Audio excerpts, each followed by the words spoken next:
السلام علیکم ورحمۃ اللہ وبرکاتہ۔ بسم اللہ، الحمد للہ والصلاة والسلام علی رسول اللہ وعلی آلہ وصحبہ ومن والہ۔ محترم ناظرین، آج کے اس لائیو پروگرام میں جو باتیں میں آپ کے سامنے رکھنا چاہتا ہوں وہ ایک کبیرہ گناہ کے بارے میں ہے،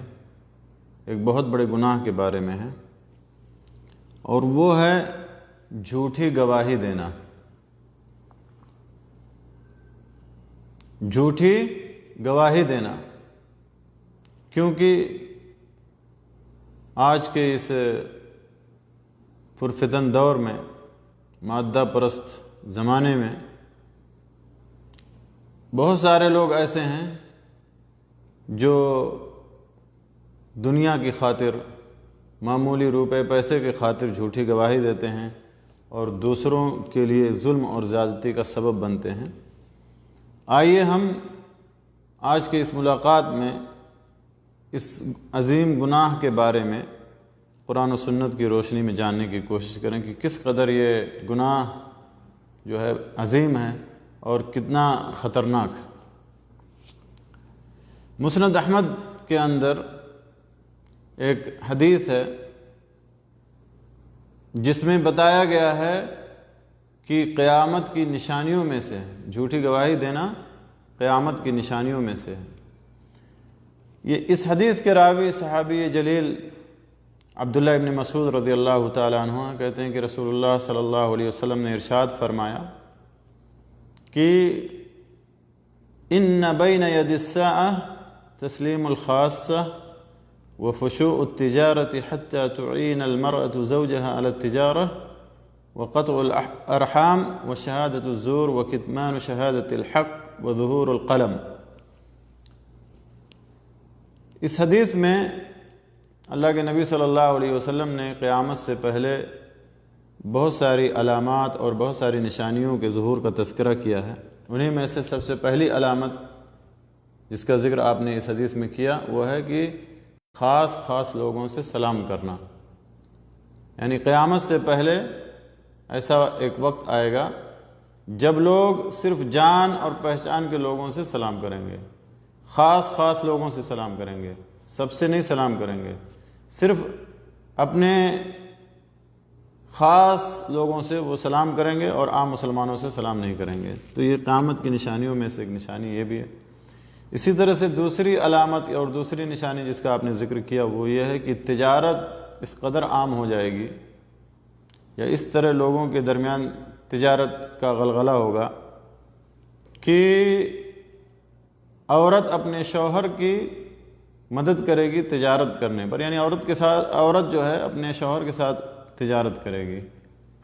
یہاں تک کہ دوسروں کے ساتھ بھی تجارت کرے گی، جیسا کہ اہل علم نے اس حدیث کی شرح میں لکھا ہے۔ تو تجارت کا پھیلنا، تجارت کا عام ہونا، یہاں تک کہ عورتیں بھی تجارت کے اندر شرکت کریں گی، عورتیں بھی اپنے شوہروں کی تجارت کرنے پر مدد کریں گی، کیونکہ عورت کا کام ہے گھر کے اندر بچوں کی تربیت کرنا اور بچوں کو پڑھانا لکھانا اور شوہر کی گھر کے اندر مدد کرنا۔ لیکن ایک زمانہ ایسا آئے گا کہ بیوی شوہر کی مدد کرے گی تجارت کرنے کے اندر، تو یہ بھی قیامت کی نشانیوں میں سے ایک نشانی ہے۔ تیسری علامت جس کا اس حدیث میں ذکر آیا ہے وہ ہے وقطع الارحام، رشتہ داروں کے ساتھ تعلق کو ختم کرنا، یعنی ایک وقت ایسا آئے گا قیامت سے پہلے کہ لوگ تعلقات کو ختم کریں گے، رشتہ داروں کے ساتھ ملنا جلنا ختم کر دیں گے۔ یہ بھی قیامت کی نشانیوں میں سے ایک بڑی نشانی ہے۔ چوتھی علامت اور چوتھی نشانی کا ذکر اس حدیث میں آیا ہے اور وہ ہے وشہادۃ الزور، جھوٹی گواہی دینا، جھوٹی گواہی دینا۔ تو جھوٹی گواہی دینا یہ بھی قیامت کی نشانیوں میں سے ایک نشانی ہے۔ اور پانچویں نشانی اور پانچویں علامت جس کا ذکر آیا ہے وہ کتمان شہادۃ الحق، حق کی گواہی کو چھپانا، یعنی جو سچی گواہی ہے، جو حق بات والی گواہی ہے اس کو چھپانا۔ وظہور القلم، اور قلم کا ظاہر ہونا، یعنی لکھنے والے بہت سارے لوگ پیدا ہو جائیں گے، اور اس قدر لوگ جو ہے اپنی تحریر پر اور اپنے لکھنے پر لوگ بھروسہ اور اعتماد کرنے لگیں گے کہ وہ دور ہوتے جائیں گے، جیسا کہ اہل علم نے اس حدیث کی شرح میں لکھا ہے۔ تو یہ اس حدیث میں قیامت کی کئی نشانیاں بیان کی گئی ہیں، جس میں سے ایک نشانی ہے وشہادۃ الزور، جھوٹی گواہی دینا، جھوٹی گواہی دینا۔ اور جھوٹی گواہی دینا یہ بڑے بڑے گناہوں میں سے ہے، خطرناک قسم کے گناہوں میں بہت سارے مسلمان مبتلا ہیں، اور جس کی وجہ سے بہت سارے لوگوں کے حقوق ضائع اور برباد ہو جاتے ہیں، بہت سارے لوگوں پر ظلم اور زیادتی ہوتی ہے، بہت سارے لوگ ناانصافی کے شکار ہوتے ہیں۔ اسی لیے اللہ تبارک و تعالیٰ نے قرآن پاک میں جہاں اللہ تبارک و تعالیٰ نے شرک سے دور رہنے کا حکم دیا ہے، شرک جیسے عظیم گناہ سے اجتناب کرنے کا حکم دیا ہے، وہیں اللہ تبارک و تعالیٰ نے جھوٹ بولنے اور جھوٹی گواہی دینے سے بھی دور رہنے کا حکم دیا ہے، جیسا کہ سورہ حج کے اندر اللہ تبارک و تعالیٰ نے فرمایا فَاجْتَنِبُوا الرِّجْسَ مِنَ الْأَوْثَانِ وَاجْتَنِبُوا قَوْلَ الزُّورِ، کہ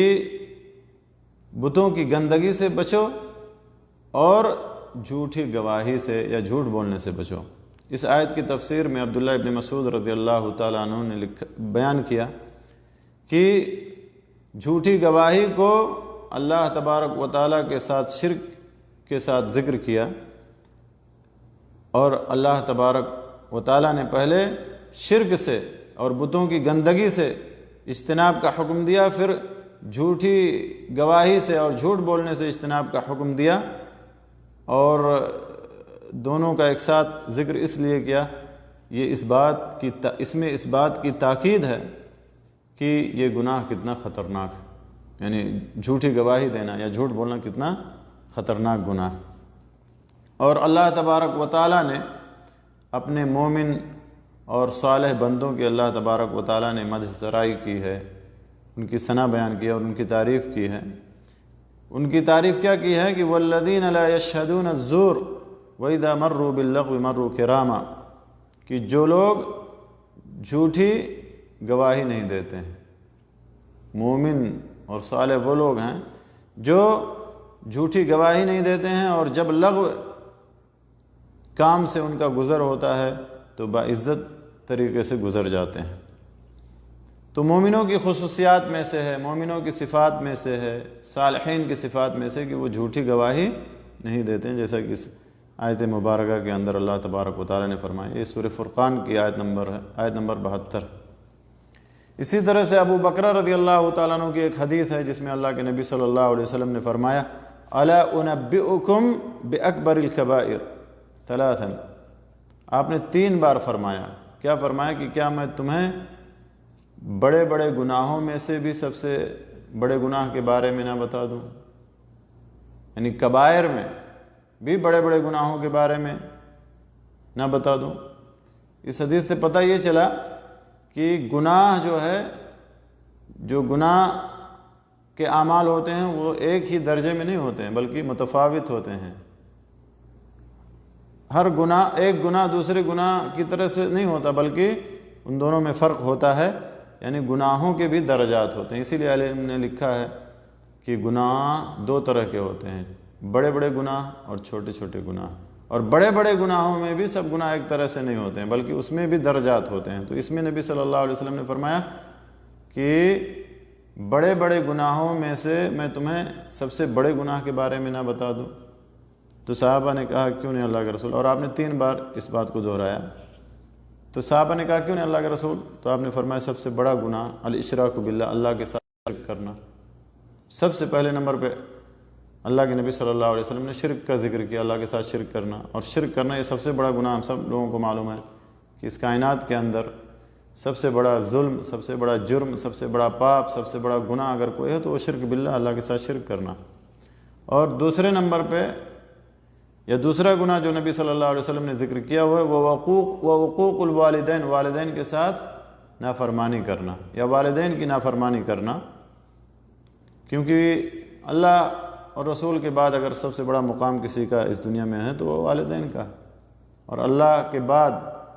اگر اس دنیا میں آنے کا سبب کوئی ہیں تو ہمارے والدین ہیں، ماں اور باپ ہیں، لہذا ان کے ساتھ حسن سلوک کرنے کا حکم اللہ تبارک و تعالیٰ نے، جہاں اللہ تبارک و تعالیٰ نے اپنی عبادت کا حکم دیا وہیں پر والدین کے ساتھ حسن سلوک کرنے کا حکم دیا ہے۔ جہاں اللہ تبارک و تعالیٰ نے اپنا شکر بجا لانے کا حکم دیا ہے وہیں اللہ تبارک و تعالیٰ نے والدین کا شکر بجا لانے کا حکم دیا ہے۔ تو والدین کی نافرمانی کرنا یہ بہت بڑا گناہ ہے، یا کبیرہ گناہوں میں بھی بڑے بڑے گناہوں میں اس کا شمار ہوتا ہے۔ وَجَلَسَ وَكَانَ مُتَّكِئًا، اور نبی صلی اللہ علیہ وسلم ٹیک لگا کر کے لیٹے ہوئے تھے لیکن بیٹھ گئے تیسرے گناہ کو ذکر کرنے کے وقت، تیسرے گناہ کے ذکر کے وقت۔ فقال، تو آپ نے فرمایا، اس سے پتہ چلتا ہے کہ اس گناہ کی کتنا خطرناک یہ گناہ ہے۔ آپ نے فرمایا الا وقول الزور الا وشہادۃ الزور، آپ نے فرمایا کہ جھوٹ بولنا اور جھوٹی گواہی دینا۔ تیسرے گناہ کا جب آپ نے ذکر کیا تو آپ ٹیک لگائے ہوئے تھے اور بیٹھ گئے، اور آپ نے فرمایا کہ جھوٹ بولنا اور جھوٹی گواہی دینا۔ فما زال يكررها حتى قلنا ليته سكت، آپ اس کو بار بار دہرانے لگے، اس کی اہمیت کے پیش نظر اور اس کی حرمت کے پیش نظر اور اس کی خطرناکی کے پیش نظر، یہاں تک کہ صحابہ کرام کہتے ہیں کہ ہم نے سوچا کاش آپ خاموش ہو جاتے۔ تو اس حدیث میں بھی اللہ کے نبی صلی اللہ علیہ وسلم نے کبیرہ گناہوں میں سے یا بڑے بڑے گناہوں میں سے ٹاپ جو گناہ ہیں اس میں سے ایک گناہ شہادت الزور، جھوٹی گواہی دینے کا ذکر کیا۔ تو ان تمام دلائل سے اور ان تمام نصوص سے پتہ یہ چلا کہ جھوٹ بولنا اور جھوٹی گواہی دینا یہ بڑے بڑے گناہوں میں سے ہے، کبیرہ گناہوں میں سے ہے، جس سے ایک مسلمان کو بچنا چاہیے۔ لہذا ہمیں چاہیے کہ ہم اس قسم کے بڑے بڑے گناہوں سے دور